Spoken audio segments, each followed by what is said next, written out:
Okay, another video here, same day, same time, same place. What is it, December 3rd, 2nd, somewhere in there. Allison, my friend, is sitting here with me. And we're attacking another subject here about, the subject is, I used to worry that people didn't like me. And now I worry that I'm confused. Allison, help me. Allison with Deseret News. I just wanted to re-ask the question. Would you please expound on the principle of I used to worry that people didn't like me. Now I've found that people worry when I don't like them. Almost like you're reading subliminally, maybe. Thank you, sir. Okay, let me see if I can get this in my mind a little bit more clear. Most of my life I spent as a Mormon. I'm ashamed of that. That basically statement means I'm stupid, I'm uneducated. I didn't do due diligence. I like to have my ego inflated because they called me president, first counselor, prophet, seer, revelator, priesthood holder. I'm ashamed of that. I spent most of my life being a people pleaser. I could not say no to anybody. I just couldn't. I don't know why. I had no self-esteem. I had no ego. I was raised in the Mormon church. That's typical. So I would always say yes. Anytime somebody wanted something, yes, yes, yes. I was trained to make sure that people liked me. Now, not outside the bubble. Because outside the bubble were evil people. They were people that were apostates, and they were Gentiles. But in the bubble, I spent my whole life trying to be validated. Oh, you have a temple record. It's current. Oh, yes. Oh, and you're first counselor in the elders' quorum. Oh, you're the teacher of the elders' quorum. Oh, you went on a mission. Where did you go on? I didn't go on a mission. I'm using that as a hypothetical. I needed that validation. I needed people to like me because I didn't like myself. I hated myself. I wasn't even a creature. I was just a fucking robot.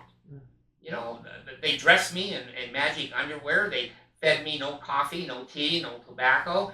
I covenant to give everything now that I own and everything I own in the Mormon church, in the temple. I wasn't a human. It's taken me, 70 years, I'm 77 now, years, to become somewhat human. A lot of my ex-wives still say, he's not a human yet. And they were right. I wasn't then, and I may not be now, but I am being cremated because I don't want them pissing on my gravestone, if you know what I mean. So I spent my whole life trying to be likable. Now that's hard for me because I'm not a likable person. I have maybe 3 or 4 people in 77 years that like me. Everybody else that I've come in contact with goes, he's toxic, I don't like him, and they leave. But well, you pay people to like you. We're paid. You're paid? Yeah. Yeah. Well, that's why I don't do my YouTube with monetary things on my YouTube. I don't want to be paid by anybody. I don't need money. I don't need. I have everything the Heavenly Father thinks I need, and I live it. My aquarium, my friend, my microphone, my lights, my air conditioning, my ceiling fan. I was spending my whole life trying to be liked. And I was afraid that people didn't like me. And that was my main motivation in life. And now, since I resigned from the Mormon church, it's kind of turned around a little bit. I find now that there's a lot of people that don't like me. And I'm proud. I am so fucking proud. If all the pedophiles stand up and do this to cheer me on, is that what I want? No. I don't want the world, the pedophiles, the bums, the liars, the cheaters, the scammers, the prophets, seers, and revelators. I don't want their validation. I want one validation only. Took me a while. I'm still learning it. I'm just in infancy learning these principles. I only need one person to validate me. That's me. Now, there's a second creature that I need validation from. My Heavenly Father, Jesus Christ. The rest of the world can go fuck themselves. Now, because I can't basically be bought, because I can't be intimidated, I don't know. I never feel intimidated. Maybe in the future the world will find some way to intimidate me, but I don't intimidate at all.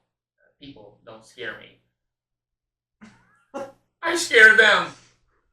I have, the second time I said it on the second video, I have a saying that I've invented here in the last 3 years, being in the federal lawsuit system in Salt Lake City so much these days. Fool me once, shame on you. Fool me twice, I sue you. People don't like that. Fuck them. Don't fool me twice. Don't fool me twice. So these days, I just need the validation of my Heavenly Father. If He says, David, get out of that chair, go do a video on this, I'll give you the information, I say, yes, sir. Yes, sir. I'm not intimidated. I'm honored. I'm privileged. I am a container. I am only giving eternal facts that I've learned to maybe other people that could benefit them. It may not. I may be wasting all of my time and all of my energy trying to help other people. Doesn't matter.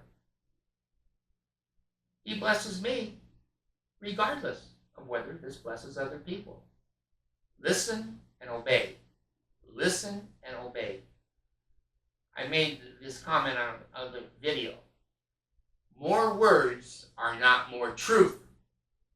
Humans love to debate. If they don't agree with you, they just give you more and more reasons to agree with them. I have this right now in federal court. I have the greatest law firm, the most famous, most powerful law firm in Salt Lake City right now that I'm up against. I think they have 120 attorneys in the firm, and I'm dealing with the partner in the firm, the big boy. He put his big boy pants on, and I just finished a motion to the court just a few minutes ago, and he wrote to the court. I made my complaint. I put in my complaint, and he wrote back an answer. It was 150 fucking pages, hundreds of citations from the federal appellate court, Supreme Court, district court. It went on and on and on and on. He's getting paid by the minute, or probably by the word. I don't know. 150 pages. Well, it took me. I think it took me 2 hours for my AI, because I can't see anymore. My AI and my speaking email read to me the response. So I'm listening to all the court cases, all of his arguments, and going on and on and on and on. And I wrote to him this morning. I said to him, I don't know if you're just plain stupid or acting stupid, but I'll let you know as the evidence pours in. So, 150 pages. I heard that, and I thought, well, at first, see, I'm learning. Heavenly Father is teaching me because I want to learn. He's putting the pieces of the blocks on the ground. I'm not going to throw them out the window. I'm going to try to put a little life together. So I thought to myself, well, gosh, he's making $500,000 or $2 million a year. He defends the Mormon church, which the Mormon church needs more than this law firm to defend it. They're good. They're good. They know evil. They're good. And I thought, well, am I a little intimidated? I'm just a 77-year-old guy here. I can't see anymore. I can't hear shit. My dick doesn't work anymore. God, I'm just a piece of shit here. And I thought, well, and then Heavenly Father comes to me and he goes, hey, he's being silly. Oh, he's being silly? I said, yes, he's being silly. I said, well, he has all this case law, and he has all this, and he has 150 pages, and I just have, 2 pages. And my father goes, he's fucked up. Okay, I didn't know that, but it makes me feel better. It does make me feel better. So, more words do not mean more truth. Here is an encapsulated situation. I'm suing a company. I'm going to keep it confidential right now because of a lawsuit. I'm suing a company, and they and I entered a contract, they say. Well, because I'm blind, I couldn't read the contract. And then they fired me and said, you broke the contract. How did I break the contract? Oh, this part, this part, this part. But I couldn't read that. I'm blind. I couldn't see that. That's not fair. Oh, it's fair. See, people who have money. This is a billion-dollar corporation. They know what fairness is. It's the dollar. So the case turns. That's the legal term. It hinges, the regular term. The case turns on, was there a contract? Well, in contract law, there's 3 things. You have to have an offer. The company offered me a contract, and I then have the right to accept the contract. And then there has to be consideration. Consideration can be money. Usually it's money, but it can be barter. It can be other kinds of things. So the concept of a contract in American law is a meeting of the minds. They're going to do this, you're going to do this, and we're going to pay money to each other, and we're going to follow through. I couldn't read the contract. So in the hidden part of the contract, the billionaire companies, they know this shit. There is a phrase called mandatory arbitration.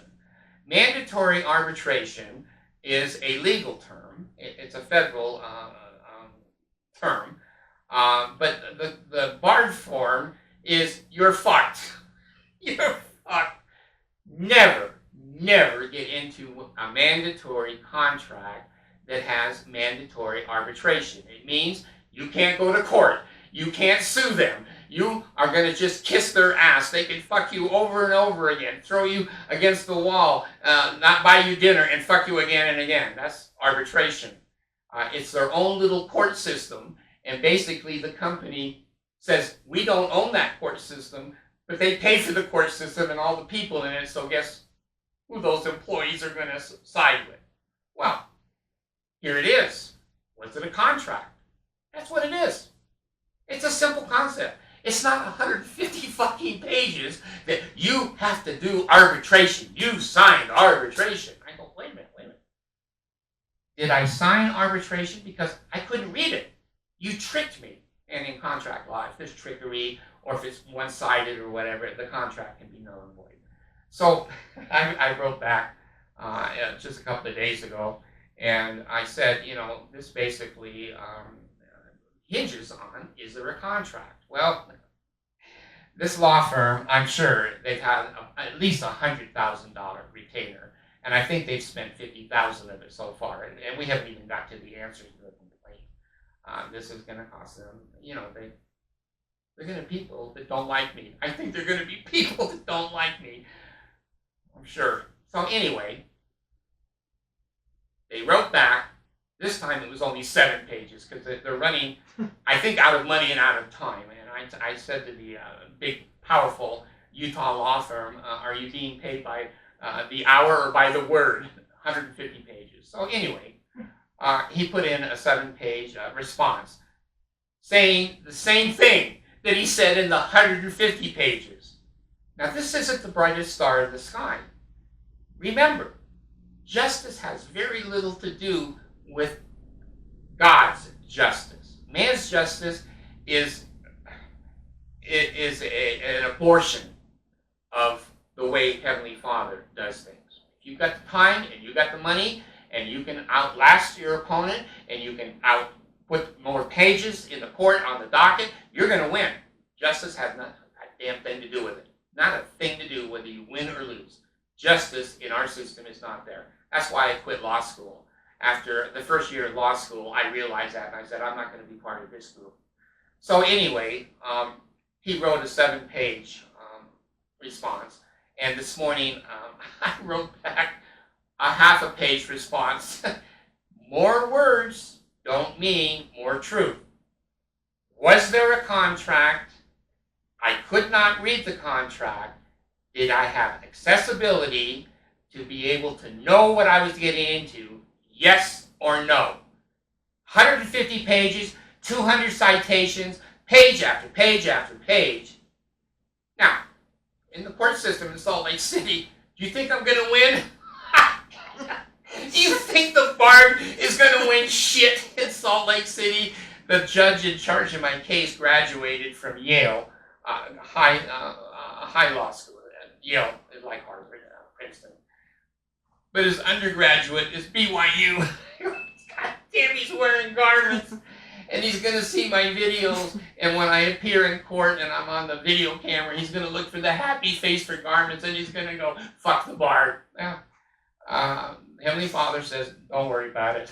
In the mansion world, the first mansion world, you'll come clean. So anyway, more words do not make more true. The less words that people say usually encompass a principle. Look at Christ, Sermon on the Mount. My favorite wasn't Sermon on the Mount, another principle. He says it 3 times. See, I learned from my Heavenly Father. With humans, you say it 3 times, because the first time, you can't even get their attention. The second time, their ears are not even on their head. The third time, you might get 1 or 2 words to them. He said, Christ, if you love me, feed my sheep. If you love me, feed my sheep. If you love me, feed my sheep. The Urantia book indicates the word was lamb, but the principle is there. It doesn't matter what the word is. The principle is true. We feed his sheep emotionally, spiritually, financially, food, housing, clothing, the necessities of life, mental, dental care. Feed my sheep. Less words usually are more true. Less words are more true. In the law, I have discovered this. The attorneys in the law are like Mormons, prophets, and seers and revelators, and they just pile shit on shit on shit, hoping that you'll get tired and go, goddamn, okay, cut my nuts off, cut my head off. John the Baptist me. Yeah. The point is this.